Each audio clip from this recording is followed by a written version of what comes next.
My name is Angela. I'm a wife, mom, writer, and photographer behind the blog Crown and Countryside. Join me on my quest to create a slower life with natural food and homemaking.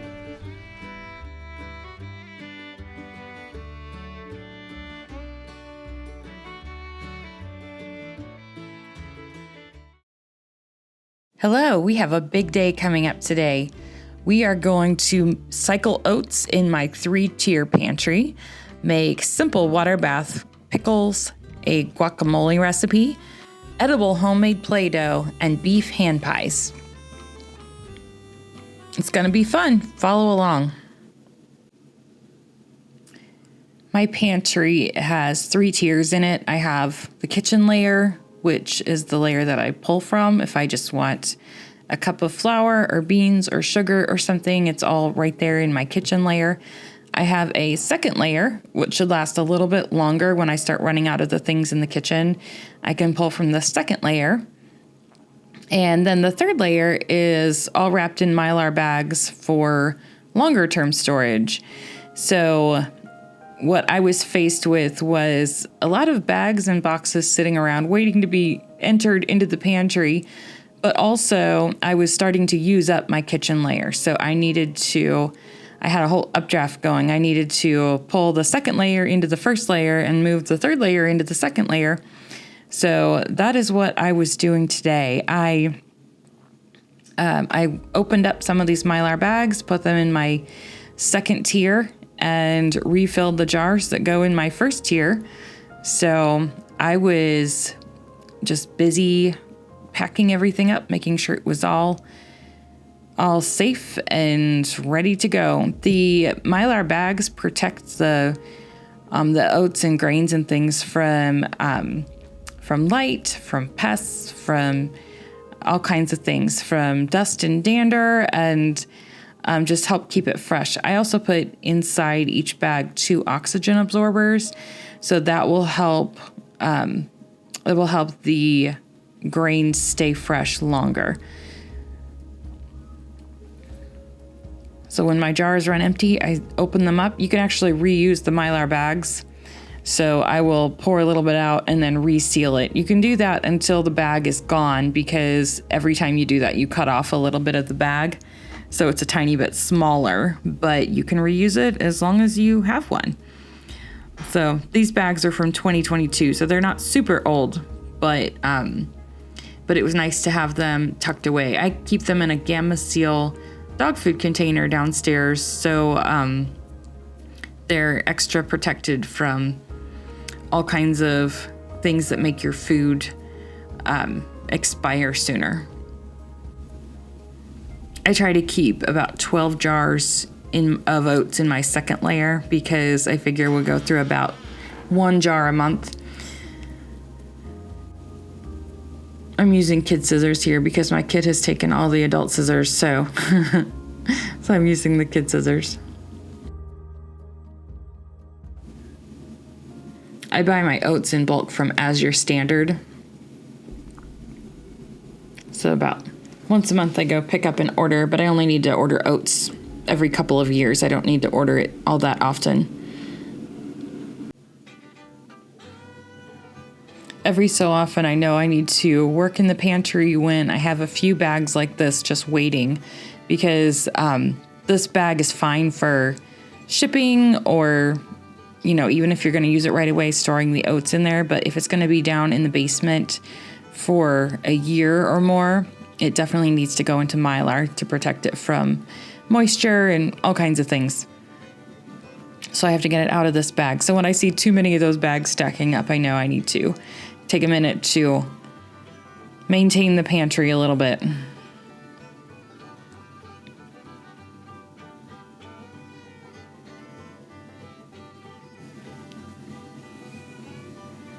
These oxygen absorbers start working as soon as you open it, so you have to kind of work fast, get them in the bags and seal them up so they don't go bad before you have put them in the bag.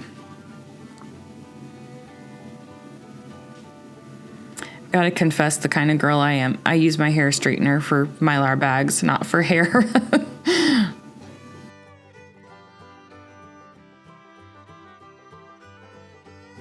It works really well.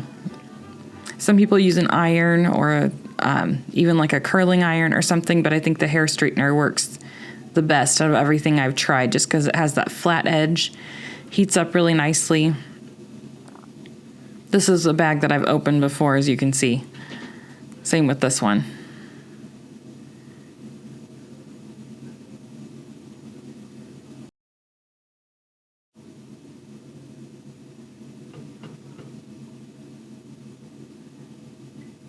So I really wanted to make dill pickles, so I started slicing up a bunch of my cucumbers. I wasn't sure whether to do chips or wedges, so I did both. One thing with dill pickles is, or any kind of pickle, you have to cut off the blossom end, which I believe is the darker end, but I cut off both ends because I don't really want that little cucumber heel in the pickles anyway, so I cut off both ends and put them right into an ice bath. I just put the whole ice bucket with the cucumbers in it in the fridge overnight, so it helps preserve a little bit of the crunch.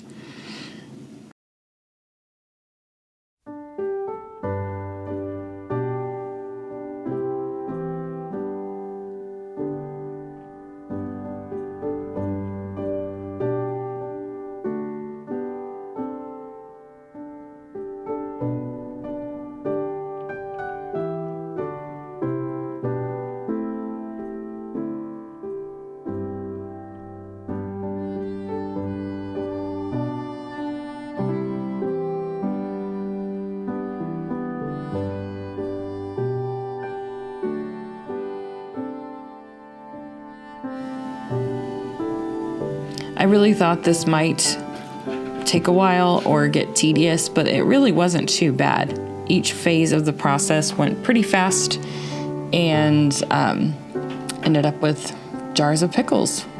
So at the end, I was getting excited about pickling and looking for other things in the house to pickle. So like, how many other things can I water bath can?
Now this is the brine.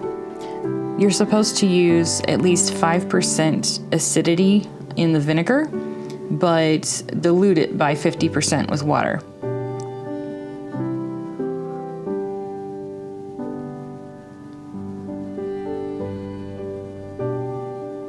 This is where the pickles get really good, when you find other things to put in the jars with them. I put in a pepper, an onion, dill, mustard seed, red pepper flakes. I'm trying to think of what else. Salt, of course. In order to preserve the crunch of the pickle, you have to add tannins. And usually that is grape leaves or oak leaves. And our neck of the woods is definitely maple tree territory, so I did not have grape leaves or oak leaves. So I used black tea bags. So each jar has a black tea bag in it. So this should help the pickles stay crunchy there.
I'm definitely the kind of person to put 6 cloves of garlic in when the recipe calls for 1. I don't think you can have too much garlic, but I also think a good pickle is going to have other things in the jar besides the cucumbers. A good pickle is going to have peppercorns, sweet peppers, onions, garlic. I think that's the best. Yeah, they've been in the water bath now for the ice water bath for a day or so.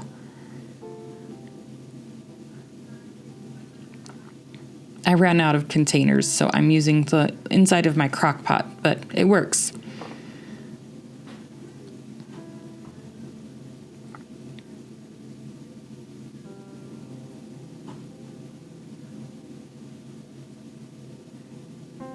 There's fresh dill. Fresh dill from the garden is so delicious. It's very potent too.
That's the hot brine.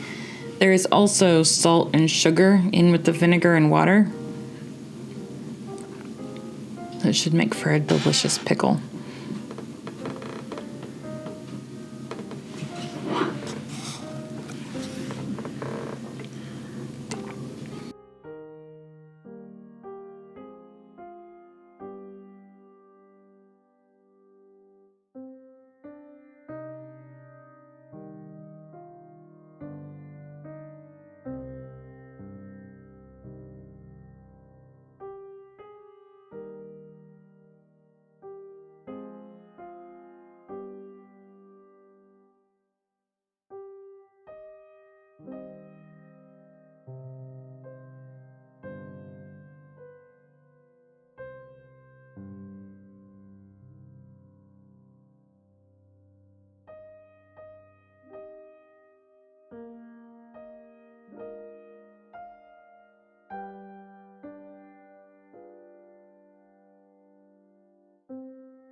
You have to get all of the air bubbles out. So that's what I'm doing here with this little tool. Just make sure that the brine has reached all of the different crevices inside the jars.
You have to wipe the rims of the jars just to make sure there's no liquid or stickiness or any residue or anything on them from the canning process that could hinder the seal.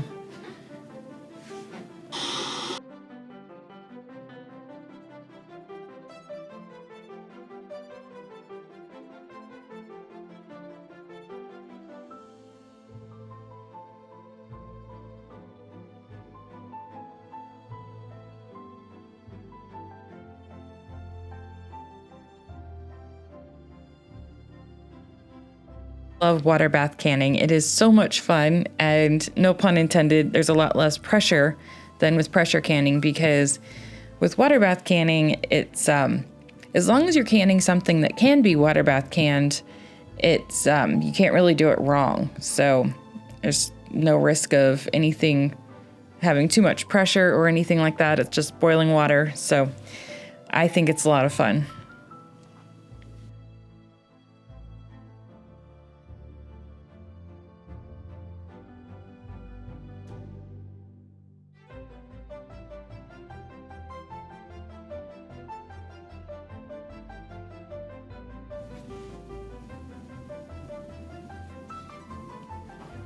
It's so much fun to open the canner and pull out your finished product. There's definitely a sense of accomplishment. From growing the vegetables to canning the vegetables to beautiful water bath canner and saving it for a time when you need some pickles. It's fantastic. Isn't it beautiful?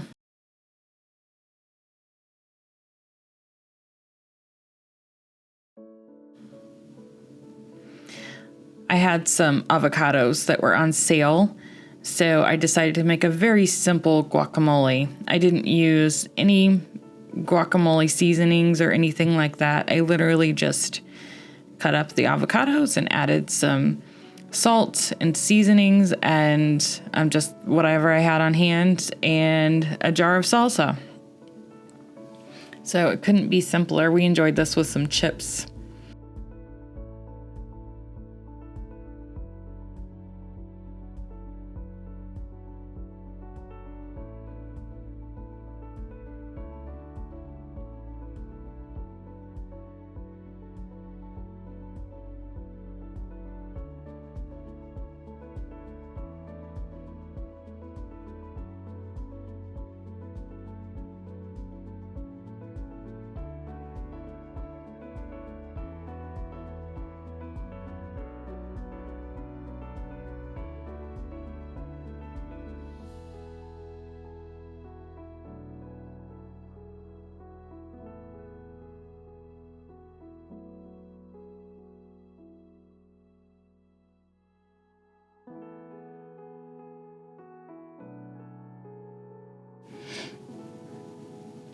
I learned a trick a few years ago that if you want to keep the guacamole green and so it doesn't turn brown in your refrigerator or whatever, you put the avocado pits back in the bowl with the guacamole.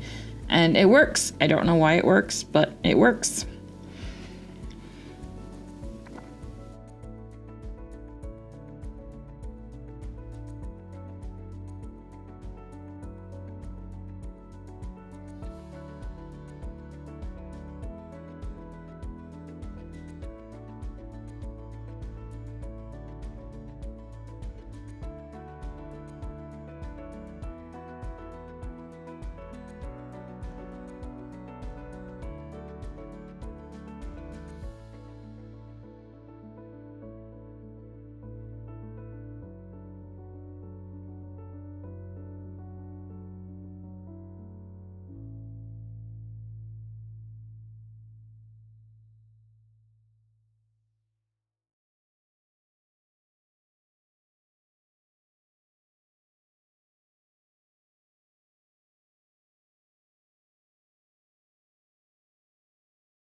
I'd always wanted to try to make homemade Play-Doh using food as the food coloring. So I tried it and it did not disappoint. Beets make a great red dye. And I used a lot of different vegetables for the different colors. I just did 4 colors today. But one of the things that it appeals to me with edible Play-Doh is if you are giving it to, an 18-month-old or a 12-month-old or someone who puts everything in their mouth, if you are flavoring it or coloring it with beets or carrots or something, there's nothing toxic in it. You do have to use it somewhat fresh, so you have to remake it. And you can also, especially if you're giving this to very young children, you don't even have to dye it at all. You can just throw a little bit of flour and water and sugar in the mixer and give it to your baby to play with in the high chair while you're making dinner or something. Or even simpler than that, if you're making something that has a dough, you can just give them a little bit of the pizza dough or the pie crust dough or whatever. But this is really fun with the beets and the different vegetables to achieve different colors. I had fear that the blue was going to turn out purple, but it turned out a nice shade of blue. I was looking for blue spirulina in the store, but I couldn't find it in a powder, but I did find it in a smoothie mix. So I was like, why not? So I put the smoothie mix in the Play-Doh, and it worked really well.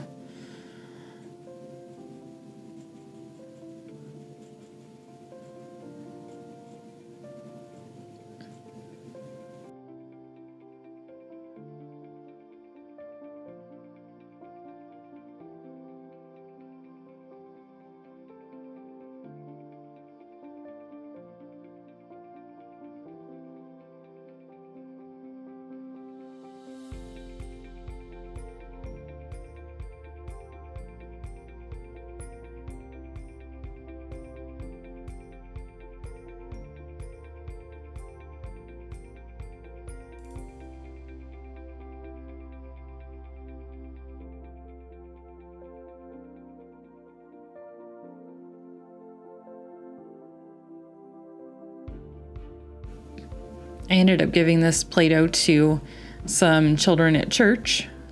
I thought it would be really fun to give them something to play with. The green was spinach and matcha powder.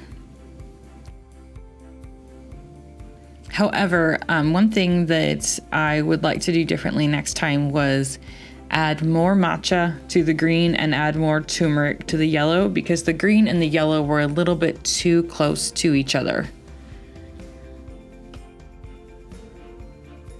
All Play-Doh recipes call for water, so the simple thing to do here is to boil your vegetables in the water that you're going to be using in the Play-Doh, and then strain it and just put the colored water in.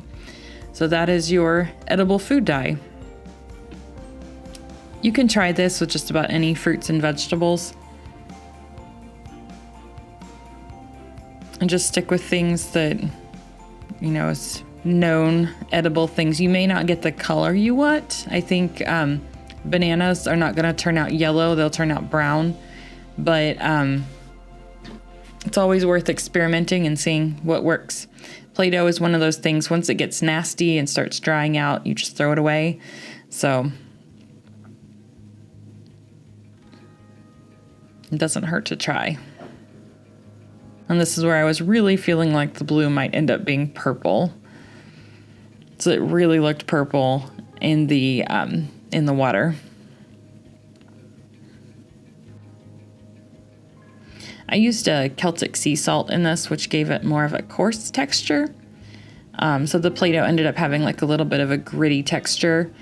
But especially if you have sensory kids or anything like that, that may be a plus. However, if you want your Play-Doh to be fine, just use regular iodized table salt.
I felt like I needed to work it by hand a little bit just to get all of the flour and the salt and everything incorporated fully.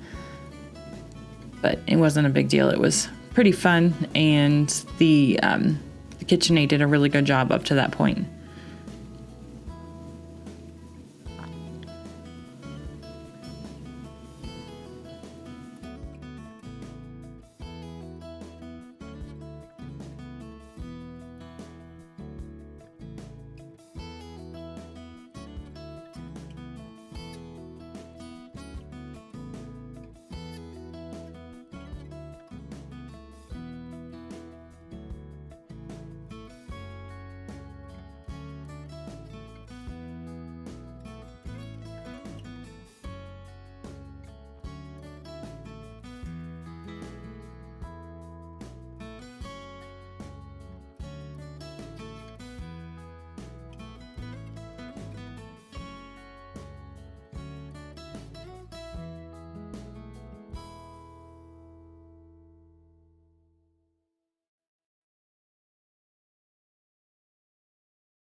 Now we're going to make these beef pies.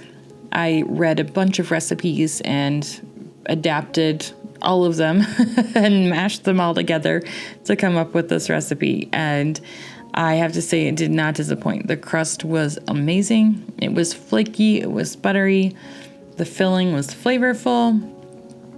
I have to say, it was a winner.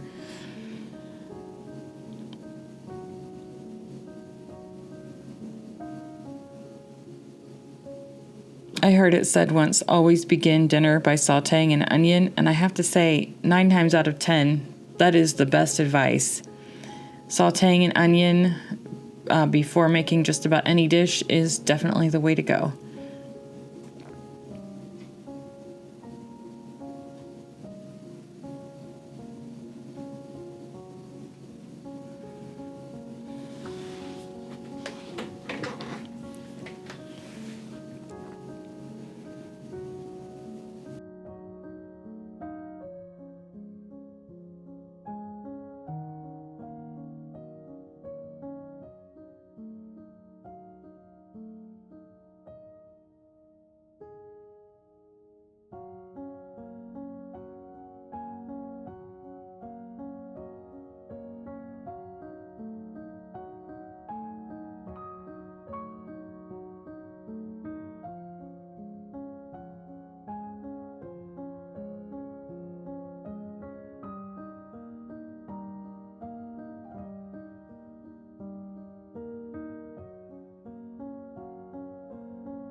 This beef filling actually went for 2 recipes.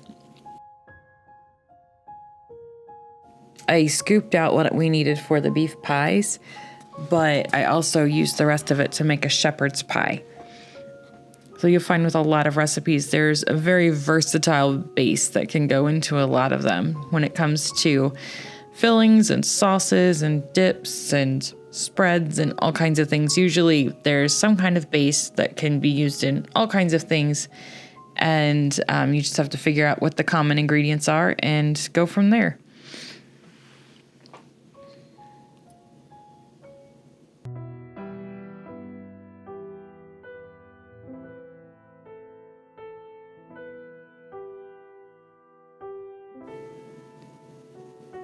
Again, I'm a quadruple the garlic kind of person.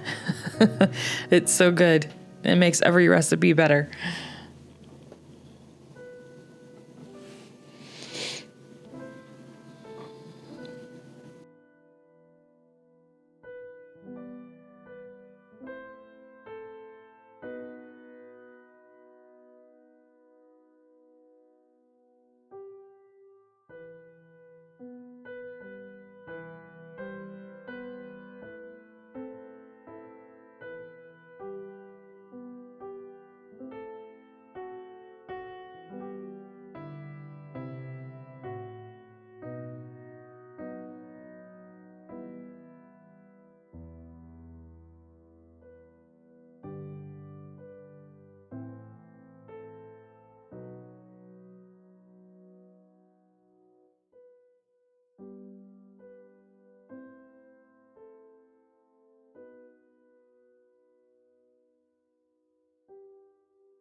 Those vegetables just need to cook down and become translucent before we mix them in with the meat and the seasonings and everything.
So while I'm doing that, I might as well make the crust. The crust is just flour, sourdough starter, salt, and butter. And it was delicious. It was buttery, it was flaky. I think the secret is to not handle it too much and to make sure to use cold ingredients. My sourdough starter was cold and so was the butter, and it was just amazing.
I combined the meat and the vegetables off camera, but this was the most fun part, was putting it all together. So I just rolled this. I have a small oven, so I rolled it into 2 sets of 6, so it made 12, and scooped a tablespoon or so onto each little square. You just fold it over and seal it with a fork.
See you next week.